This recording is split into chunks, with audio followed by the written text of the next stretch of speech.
Okay, what's going on everyone? MCOC Doc here, and today I want to talk about Hyperion. Hyperion is an absolute beast of the cosmic class with probably some of the heftiest damage in the game. Couple that with his power gain and his poison immunity, and he is a fantastic option for a lot of rosters. So today I want to talk about him, how to use him, and I guess kind of where he serves best as well. So start off with abilities as usual. Hyperion's dupe ability is a good benefit. A lot of champions that are cosmic don't really gain a big benefit, say Angela, but his is not necessary per se, but it does give you a good benefit. His dupe ability, I have to say, I'm at Sig level 20 now, 41% increased buff duration. So any sort of buff duration increase is very good for Hyperion. This is also where you really want to use synergies to buff his to increase his buff duration as well. And it's really good because you need to have those Furies last as long as possible. So it's not completely necessary. You'll just be a lot slower, and you'll have a much quicker period where you can get that maximum damage with all your Furies. Like I said, passive, he is poison immune, and his heavy attacks are how he gains Furies. So every heavy attack, which is 5 hits, you have 1 hit that's kind of close to him, and then you kind of dash across the screen for another quick 4 hits, and 40% chance on every hit to gain a Fury buff.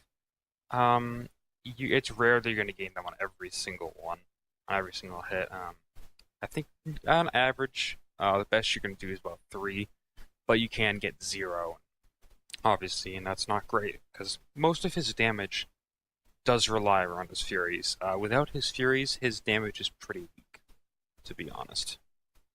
SP1 incinerates the opponent. I believe it's 3 incinerates, and that's on every hit of the lasers or whatever it is. And they're pretty good incinerates.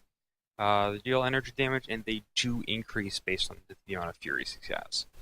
The incinerates also remove her block chance and reduce the block efficiency by 50%. SP2 is where a lot of really good damage is. 60% stun chance, which isn't a lot, but it is pretty good. And at 4 seconds, coupled with a couple stun masteries like I have, is just enough time to land 2 heavy attacks in there. So that can help you build up a lot more Furies. Also, 100% armor break chance for pretty good armor break rating as well. SP3, 100% chance to gain up to 3 cosmic charges. These cosmic charges are also how you gain your power gain. If you have 3 or more, he'll gain a cosmic overcharge buff, and while in this mode, you don't convert your charges into power gains while you're below full power. So we'll talk about what that means in a second with his cosmic charge passive. So these are the yellow passives that look like the symbol on his belt, like the radioactive symbol. And so basically what these do is periodically you gain them, and if you're not at full power, you will immediately convert it into a power gain buff. You'll only convert 1 at a time. So basically you're going to be gaining power pretty consistently.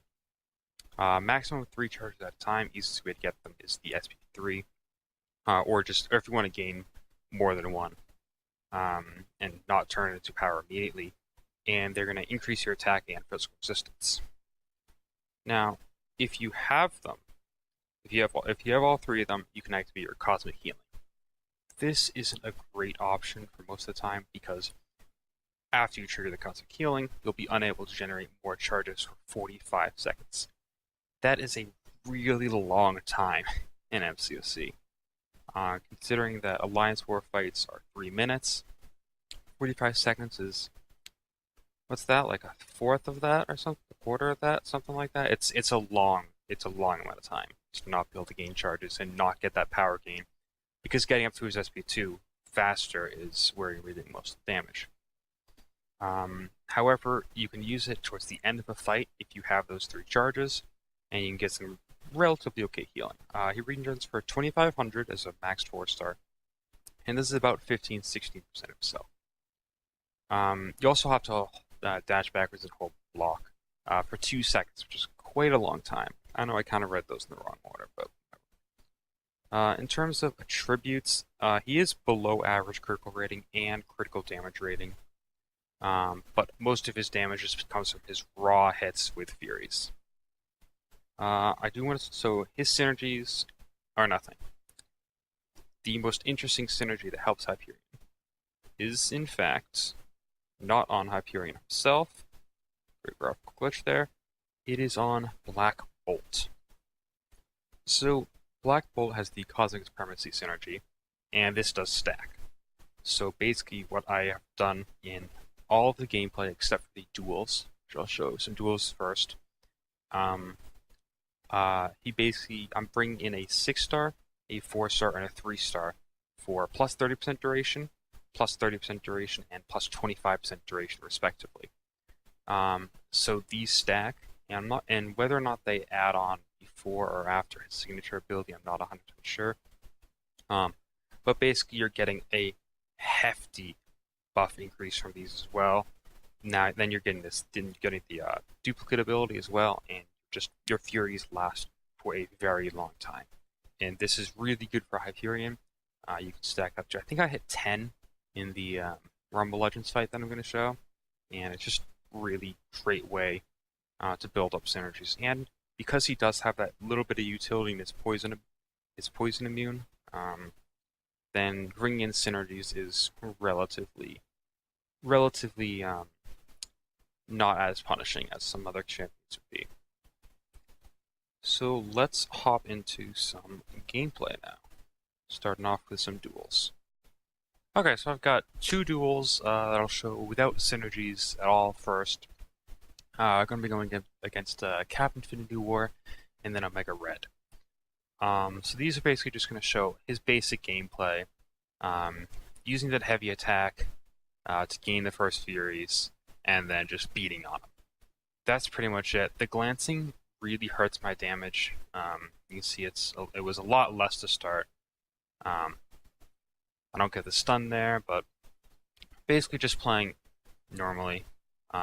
This is pretty much how you play Hyperion. It's all about using that heavy in as many different intervals as you can. That was a little weird, but that's fine. It's all about just using that heavy whenever you have the opportunity, because that's how you're going to be able to get those Furies. This one's a little bit weird. The only damage I ever take here is from that Death Field, which activates right away. I didn't even realize that it would, but Prakash is running Suicide, so that's fine. So basically you got 5 Furies now. Just gonna hit him with 2 crits and that. Missed him there, that's alright. We're up to 8 Fury. We're at 9 Furies. At 8, back down to 7. You can see just how quickly they kind of fall off because you get them all at the same time, but still, just nice and quick, cut them down. Now for some gameplay. This is all from the uncollected event quest, and you can see just how slower that Fury is now going away. We are now running the full synergy team of the 6-star Black Bolt, 4-star, and 3-star. So that is a 80% increase on our buffs, plus the 40% Hyperion gets from his signature ability, and he'd gain even more if he was a higher sig. Like, just look at that. Hit her with 13k on just the first 2 hits of the SP2. Next up is Captain Marvel Classic. These are kind of out of order in terms of the quest, and I don't actually finish the quest. This is a fight on the Oscillate path, sorry. So she will be gaining that armor up buff once this goes away, and that'll reduce my damage a little bit. But another 9k. I didn't count the first hit. That was the last 2 hits. You can see we were able to get both of the heavy attacks off there. Up to 9 Furies. We are going to lose them though, just because of timing. Just trying to bait out that SP2, get the stun off again, and don't even get a second heavy. She's already gone. Next fight, Captain Marvel movie. This one is on Empathetic Lock 3. So I cannot gain any Furies or any power. So this kind of shows what his damage looks like with no Furies. I believe there was a 500 medium right there, 700 there, but that was with 2 of my charges. We were still getting those cosmic passive charges, so our damage was, our attack was increasing. But you can see just how much weaker our attack was. I messed up there. I believe, yeah. Intercepting with Hyperion's SP2 is actually very easy. It's a lot easier than it seems, just because he gains a little bit of distance towards the enemy. I think that was the last questing fight, and alright. Same synergy team, this time against Winter Soldier. We're pretty much playing the same way. By the way, I know I've cut out a lot of like the loading screens, and I usually do try to talk through the loading screens, so let me know if I'm going too fast. I'm just trying out something different, and using Premiere to just cut all of the loading screens out. 8K, last set of SP2 there.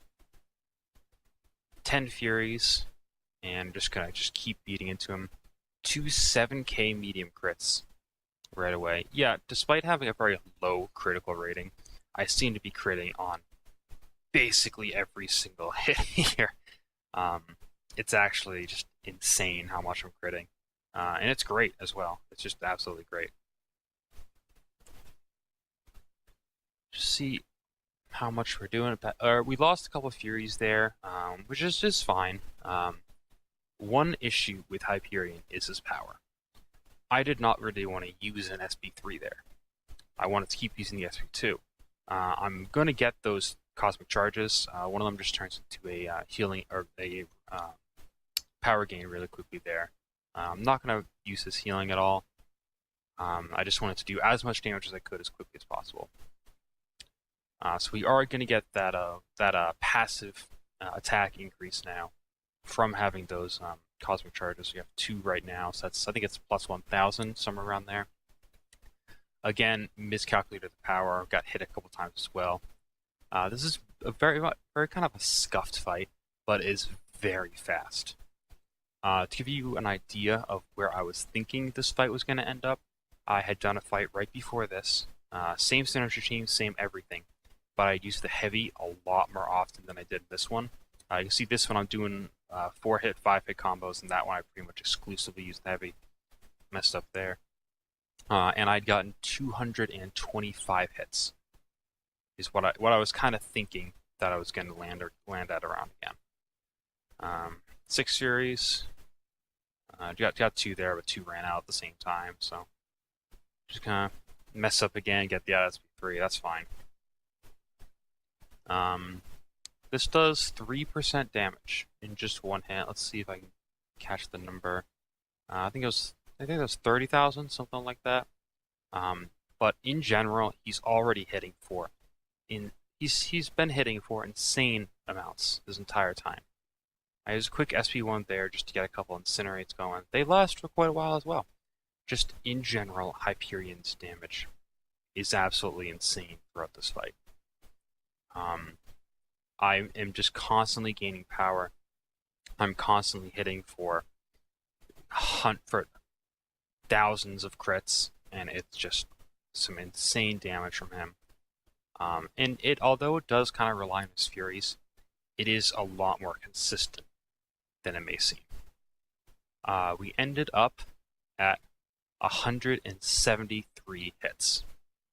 So that's really good. To give you an idea of where that ranks against some other ones, yep, the spreadsheet's back. Versus Winter Soldier, you can see all of them. All of them on average, including 2 tries with Emma Frost, 2 tries with Hyperion, they average about 1,300 damage per hit. This is various 4 stars, 1 R5, another 4-star, and Hyperion in the first try, 2,400. In the second try, he averaged over 3,000 damage per hit.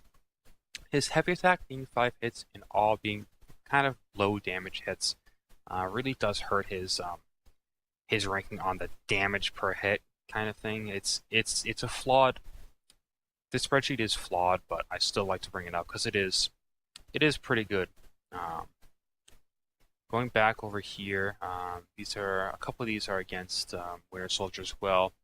Wasp with 2 different teams. I considered her very good at the time, and she's hitting 1,600, 1,500. That's with the class disadvantage, but still, just Hyperion's damage at 3150 per hit is just insane. Voodoo under 1500. Carnage is a 5-star R4 duped under 3k. Like, Hyperion's damage, when played right, this was a much better played fight than my first one. I was still trying to learn him and just kind of do some practice. And he's just doing great. 6-star Gamora after her buff, under 2k. Ghost is the only one on this list who beats him, and she's Ghost, so she's just insane.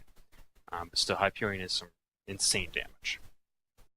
So just to kind of round up my thoughts here, Hyperion is a absolute above God tier champion.